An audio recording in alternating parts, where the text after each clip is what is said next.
on a une question de Sylvie qui nous parle effectivement du paracétamol, de la vitamine D, de tous ces compléments. Que risque-t-on en cas de surdose? C'est pas anodin. Oui, comme vous le dites, c'est pas anodin. Il faut surtout éviter cette forme d'automédication pour des médicaments qui paraissent comme ça anodins, hein, puisqu'ils sont faciles d'accès et faciles d'usage.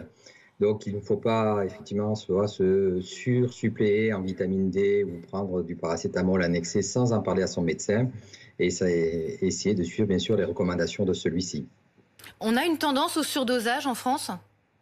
Oui, très clairement, hein, les Français, on est des très bons consommateurs de médicaments voilà, on n'hésite pas, hein, à s'automédiquer ou à ajouter des doses.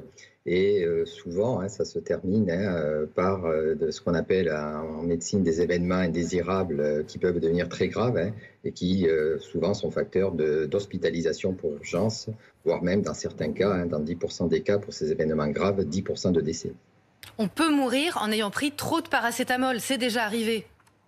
Alors, pas forcément trop de paracétamol, mais effectivement, on peut avoir des effets très graves, hein, par des surprises de paracétamol. Par exemple, aux États-Unis, hein, les morphiniques, hein, tuent tous les ans 70 000 Américains.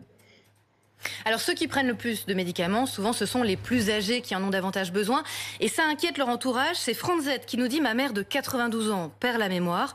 Comment s'assurer qu'elle ne mélange pas ses médicaments? Vous allez nous parler dans un instant de votre distributeur, mais d'abord des conseils généraux.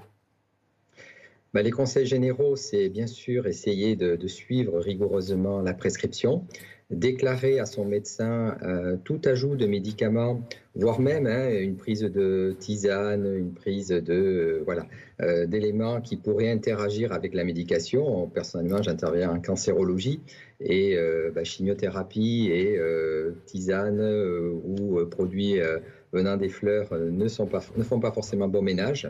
Et donc, voilà, éviter tout ajout de médicaments ou toute modification du nombre de médicaments sans en parler à son médecin spécialiste, qui est chargé avec votre pharmacien aussi, qui l'aide dans ce sens-là à faire ce qu'on appelle un bilan médicamenteux, optimiser une conciliation médicamenteuse pour justement suivre les interactions entre les différents médicaments.